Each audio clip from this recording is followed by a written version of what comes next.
Selamat datang dalam program 40 hari Renungan Prapaskah. Dalam perjalanan menuju Paskah, mari kita menghayati pengorbanan Kristus yang senantiasa membaharui hidup kita melalui renungan-renungan dalam buku Selamat Paskah karya Andar Ismail, terbitan BPK Gunung Mulia. Kini saatnya menyiapkan hati untuk menerima setiap pesan yang akan membimbing kita lebih dekat kepada Tuhan dengan merenungkan tema Berita-berita Paskah. Mengapa berbeda? Jika ada 4 orang anak pulang dari pesta peresmian gedung sekolah, pastilah mereka akan bercerita. Tetapi cerita keempat anak itu tidak mungkin seluruhnya sama. Anak yang pertama bercerita tentang kesibukan para guru menyambut tamu. Anak yang kedua bercerita tentang keindahan tari-tarian pada pesta itu. Anak yang ketiga dengan bangga bercerita bahwa ia disalami oleh Pak Wali Kota yang datang untuk upacara penguntingan pita. Sedangkan anak yang keempat menceritakan betapa bagusnya gedung sekolah yang baru itu. Yang mereka ceritakan berbeda-beda. Namun, inti cerita mereka sama. Gedung sekolah mereka yang baru sudah diresmikan. Demikian juga halnya dengan peristiwa Paskah. Ada 4 orang pengarang kitab Injil yang memberi kesaksian tentang peristiwa itu. Sangat bisa dimengerti bahwa di antara keempat kesaksian itu terdapat beberapa perbedaan. Markus dan Matius bercerita tentang seorang malaikat yang memberitakan kebangkitan. Lukas mengatakan ada 2 malaikat, sedangkan Yohanes sama sekali tidak menyebutkannya. Dalam cerita Markus, ada 3 orang perempuan yang datang ke makam. Menurut Matius 2, menurut Lukas 3. Namun, nama mereka tidak cocok dengan apa yang disebut Markus. Sedangkan Yohanes hanya menyebut Maria Magdalena. Tetapi selain itu, Yohanes menceritakan kedatangan Petrus dan murid yang dikasihi Yesus ke kuburan. Padahal, ketiga kitab Injil lainnya tidak mencatat hal ini. Perbedaan-perbedaan itu lebih mencolok lagi dalam hal penampakan diri Tuhan Yesus. Markus tidak menceritakannya. Ia mengakhiri kesaksiannya dengan menceritakan bahwa para perempuan keluar dan lari meninggalkan kubur itu, dan tidak mengatakan apa-apa kepada siapapun juga karena takut.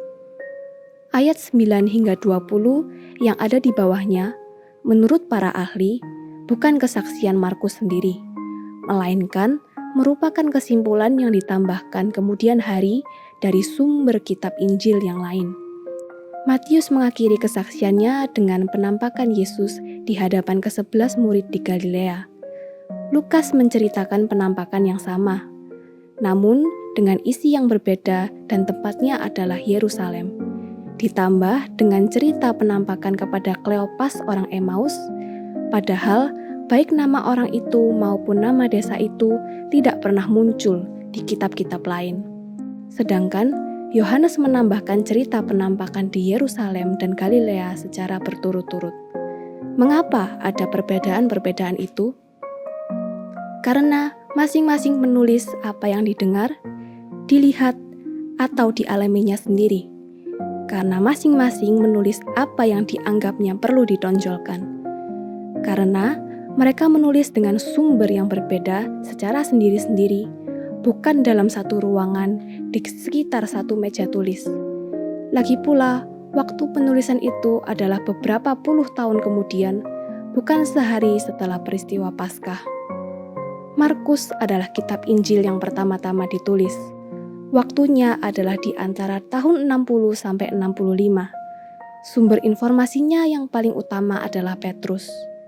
Matius ditulis antara tahun 72 sampai 85. Yang menjadi sumbernya adalah catatan Markus dan beberapa sumber lain.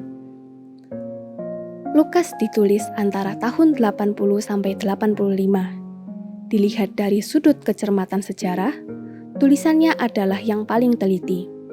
Sumbernya pun paling banyak. Injil Lukas ditulis dengan memakai 2 sumber, yaitu Injil Markus dan sebuah sumber yang tidak dikenal oleh Markus, yaitu sumber lisan yang lazim disebut dengan sumber logia atau kuele. Yohanes baru ditulis antara tahun 95 sampai 100 dengan menggunakan ingatan dan pengalaman Rasul Yohanes sebagai sumber. Selain itu, agaknya Injil ini ditulis dengan bersumber pada sebuah kitab tentang tanda-tanda atau mujizat dan sebuah tradisi lisan tentang penderitaan Yesus. Akan tetapi, di samping semua perbedaan itu, terdapat juga banyak persamaan. Justru persamaan-persamaan itu adalah mengenai hal-hal yang penting. Semua pengarang kitab Injil mengatakan bahwa kematian Yesus terjadi pada hari Jumat dalam Minggu Paskah Yahudi, bahwa tubuh Yesus itu dikuburkan, bahwa wanita-wanita pengikut Yesus berkunjung ke kuburan pada hari Minggu pagi, bahwa mereka menemukan batu penutup kubur sudah terguling, bahwa tubuh Yesus sudah tidak terdapat di kubur itu, bahwa para malaikat mewartakan berita kebangkitan, bahwa Tuhan Yesus yang sudah bangkit itu menyapa dan menampakkan diri kepada para pengikutnya, baik kepada perorangan maupun kepada kelompok, antara hari terjadinya kebangkitan dan hari Pentakosta. Bukankah segala persamaan tersebut di atas adalah mengenai hal-hal yang asasi dan penting jika dibandingkan dengan perbedaan-perbedaannya? Sebab itu, walaupun ada beberapa hal yang berbeda dalam kesaksian keempat kitab Injil, namun perbedaan-perbedaan itu bukan merupakan kontradiksi. Kesaksian keempat kitab Injil tentang peristiwa kebangkitan Yesus tidak saling berlawanan, melainkan saling melengkapi. Perbedaan dan persamaan dalam kesaksian mereka adalah seperti pada cerita 4 anak tentang peresmian gedung sekolah tadi. Memang benar, ada beberapa perbedaan dalam kesaksian keempat kitab Injil. Tetapi pokok yang terpenting dan yang paling inti dalam kesaksian mereka adalah sama. Tuhan Yesus Kristus sudah bangkit. Ia hidup.